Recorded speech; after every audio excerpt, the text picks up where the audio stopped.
My boyfriend and I were going to go to a concert of my favorite band, but he was called to work unexpectedly, and I had to call a friend to come with me. I didn't want to go alone, so my boyfriend agreed to let me go without him, but on the condition that I go under someone's supervision. I am a beautiful and graceful girl, so male attention in my direction is always in abundance. On the day of the concert, we put on makeup, dressed up, and were ready to yell the songs loudly. "Don't be late," my boyfriend said before leaving for work. "Come straight home after the concert, okay?" He looked at me with a mixture of concern and tenderness, clearly worried that I was going somewhere without him. At 7 in the evening, we hailed a cab to get to the nightclub where the event was being held. I was already looking forward to having a few drinks, shouting my favorite songs, and relaxing. My friend, meanwhile, was more interested in meeting someone of the opposite sex. She kept talking about how she hoped to meet a cute guy and maybe even dance the night away with someone special. Once we arrived at the venue, we had a couple cocktails before the concert to add a sparkle to our eyes and get rid of our shyness, and it worked. The drinks helped me relax, and soon I could feel my excitement building. During the concert, I screamed my favorite songs and let go of all my stress. I was overwhelmed with so many emotions, and I screamed the loudest. All the stress of the past week seemed to evaporate, and I felt completely free. My friend had already noticed some guy sitting with a group of friends. They occasionally glanced at each other and exchanged meaningful smiles. She nudged me and pointed at him, whispering, "He's cute, don't you think?" I just laughed and shook my head. After the autograph session, we introduced ourselves to each other. "My name is Lucas," the guy said, smiling pleasantly. He had a warm smile and a confident presence that immediately put us at ease.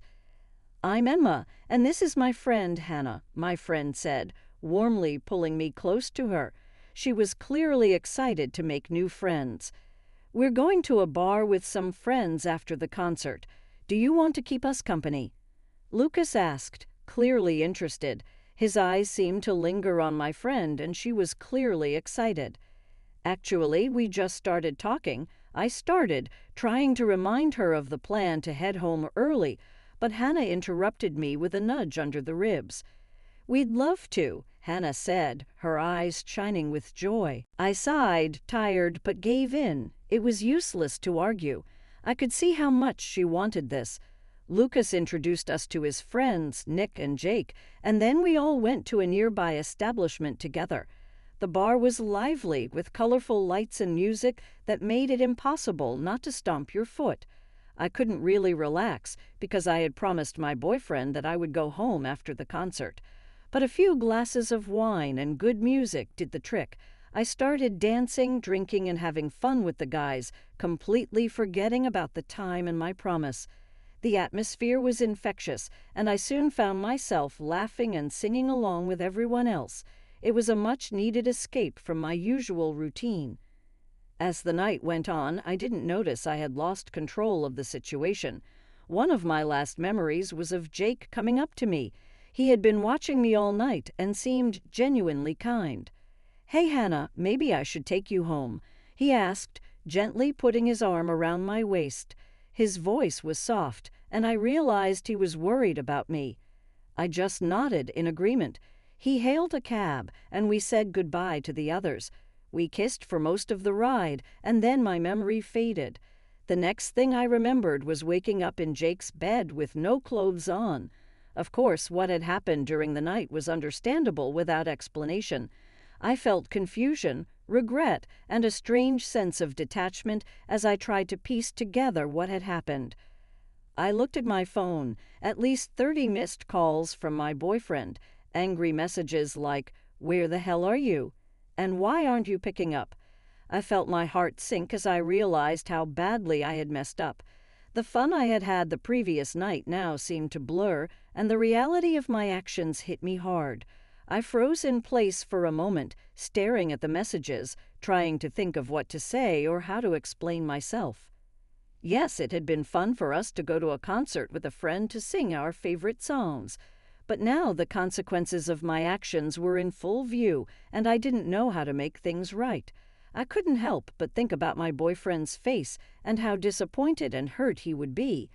I regretted not going home as I had promised. I realized that no matter what happened next, things would never be the same again.